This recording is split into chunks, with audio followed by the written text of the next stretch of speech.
जय हिंद दोस्तों। आज हम लोग देखेंगे, खबर में रही एक न्यूज है राष्ट्रपति शासन से संबंधित है, जो कि अभी हाल ही में मणिपुर में लगाया गया है।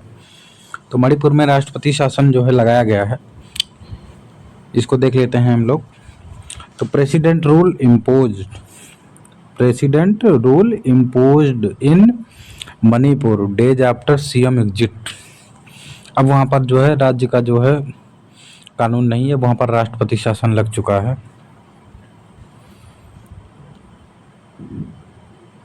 तो मणिपुर में जो राष्ट्रपति शासन लगा गया है, इसको हम लोग देख लेते हैं थोड़ा डिटेल में देखना ही है, क्योंकि ये डायरेक्टली जो है पॉलिटी से रिलेटेड टॉपिक है। इसको हम लोग देख लेते हैं। ये कटिंग आप लोग पढ़ लीजिएगा, ये मतलब कैसे कैसे लगता है। ये देखिए आर्टिकल 356 के माध्यम से लगता है। ये आर्टिकल 356 का सब क्लॉज 3 है। ये सब आप लोग पढ़ लीजिएगा। तो देखते हैं, सबसे पहले राष्ट्रपति शासन कहते किसको हैं। तो राष्ट्रपति शासन का तात्पर्य ये होता है कि जो राज्य की सरकार है, यानी कि जैसे यूपी का मान लें, मणिपुर का ही सीधे ले लेते हैं। तो जैसे मणिपुर में एक स्टेट गवर्नमेंट होगी, एक सेंट्रल गवर्नमेंट तो ऑल ओवर इंडिया होती ही है। तो जो राज्य की सरकार है उसको जो है निलंबन, और राज्य में जो है प्रत्यक्ष रूप से केंद्र का शासन लागू होता है। यानी कि जब राज्य सरकार का जो है निलंबन हो जाता है और वहाँ संबंधित राज्य में जहाँ भी आपातकाल लगता है, वहाँ पर जो है केंद्र का शासन लागू हो जाता है डायरेक्ट। अब राज्य, इसी को जो है एक और टर्मिनोलॉजी कहते हैं, जिसको बोलते हैं हम लोग राज्य आपातकाल। देखिए राज्य आपातकाल शब्द है, फिर ये संवैधानिक आपातकाल है, इसी को हम लोग राज्य आपातकाल कहते हैं। संवैधानिक आपातकाल के रूप में भी राष्ट्रपति शासन को जानते हैं। तो अब इसको देख लेते हैं कि कैसे लगता है। तो राष्ट्रपति के द्वारा संविधान का जो आर्टिकल 356 है उसके माध्यम से लगाया जाता है। लगाया कैसे जाता है? वो केंद्रीय जो मंत्रिपरिषद है उसकी सलाह पर राष्ट्रपति शासन लगाया जाता है। यानी कि जो मोदी का जो मंत्रिमंडल है उसकी सलाह पर जो है ये आर्टिकल 356 लगाया जाता है। तो फिर आर्टिकल 356 के बारे में और देख लेते हैं, कैसे क्या अधिकार देता है ये।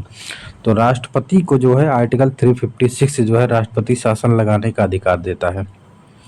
यदि राष्ट्रपति इस बात से आश्वस्त है कि ऐसी स्थिति उत्पन्न हो गई है, यानी कि ऐसी स्थिति उत्पन्न हो गई है कि राज्य सरकार जो है संवैधानिक प्रावधानों के अनुरूप जो है शासन नहीं चला सकती है, यानी कि राष्ट्रपति को ऐसा जो है प्रतीत हो जाए कि जो राज्य सरकार है वो संवैधानिक प्रावधानों के अनुरूप जो है शासन नहीं कर सकती, तब ऐसी स्थिति में राष्ट्रपति शासन लगाया जा सकता है आर्टिकल 356 के तहत।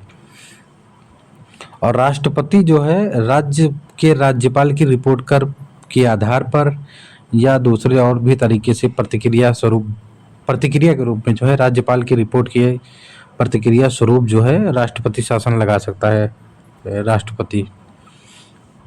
तो देख लेते हैं अब आगे क्या है। अब राष्ट्रपति शासन जब लग जाता है तो कैसे क्या होता है, संसदीय प्रक्रिया क्या होता है, कितने समय के लिए लगता है, संसद में अनुमोदन वगैरह कराना पड़ता है कि नहीं कराना पड़ता है, तो इसको भी देख लेते हैं। क्योंकि ऐसे तो राष्ट्रपति कभी भी उनको लगना ही तो है, वो चाहे जब लग जाए, सुबह शाम दोपहर रात, चाहे जब लग जाए उनको लगा देंगे, नहीं, उसकी प्रक्रिया भी है। तो राष्ट्रपति शासन लागू करने की जो घोषणा है वो जारी होने की तारीख से, यानी कि जैसे मान लीजिए आज जो है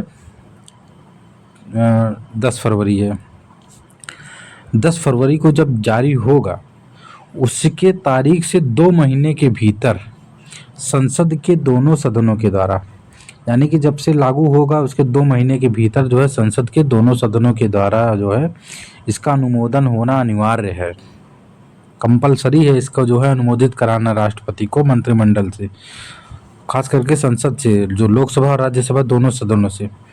फिर राष्ट्रपति शासन की घोषणा को मंजूरी देने वाला जो प्रत्येक प्रस्ताव है वो किसी भी, यानी कि जो 2 प्रस्ताव है राष्ट्रपति का जो शासन है वो सामान्य बहुमत से पारित किया जाएगा। इसमें कोई विशेष बहुमत वगैरह कुछ नहीं लगेगा, सिर्फ एक जनरल जो है इलेक्शन होगा उसी के माध्यम से होगा, सामान्य बहुमत। यदि दोनों सदनों के द्वारा ये स्वीकृत हो जाता है तो राष्ट्रपति शासन 6 महीने तक रहेगा और अगर नहीं होता है तो वो समाप्त हो जाएगा।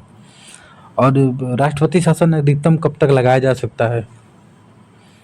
तो अधिकतम ये 3 वर्ष के लिए लगाया जा सकता है, बशर्ते शर्त एक है कि हर 6 महीने में जो है इसको संसद से स्वीकृति प्राप्त करनी होगी।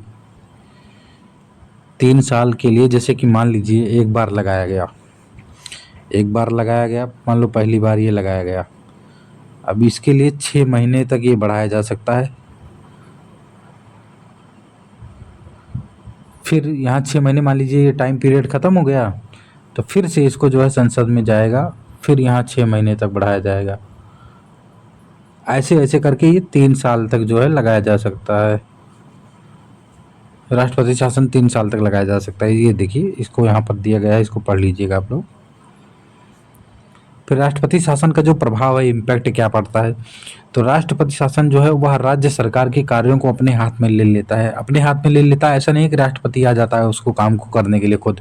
उसके जो अधिकारी हैं, यानी कि राज्यपाल के माध्यम से, और जो सिविल सर्विसेज के अधिकारी होते हैं, IAS वगैरह, इनके माध्यम से राज्य के ऊपर जो है राष्ट्रपति शासन जो है केंद्र सरकार का जो है काम होता है। फिर वह घोषणा कर सकता है कि राज्य विधायिका की जो शक्तियां हैं उसका प्रयोग जो है संसद द्वारा किया जाए, यानी कि जो राज्य विधायिका का काम था वो भारतीय संसद के द्वारा किया जाएगा। वह ऐसे कदम भी उठा सकता है कि जिसमें राज्य के किसी निकाय या प्राधिकरण से संबंधित प्रावधानों को भी निलंबित कर सकता है, यानी कि ऑल ओवर कह सकते हैं कि इसमें टोटली जो है राज्य सरकार के जितने भी काम है वो केंद्र सरकार अपने हाथों में ले लेती है। तब अब ये राष्ट्रपति शासन जो लग जाता है वो 3 साल तक अधिकतम लगाया जा सकता है, हर 6 महीने में अनुमोदन करवाना पड़ता है। तो ये हटता कैसे है, ये भी तो इम्पोर्टेंट है। तो जो राष्ट्रपति जो निरसन है, इसको बोलते हैं निरसन। तो राष्ट्रपति किसी भी समय एक परिवर्ती घोषणा के माध्यम से राष्ट्रपति शासन को रद्द कर सकता है। इस तरह की उद्घोषणा के लिए जो है संसद की स्वीकृति की आवश्यकता नहीं है, यानी कि संसदीय स्वीकृति की आवश्यकता नहीं है इसमें।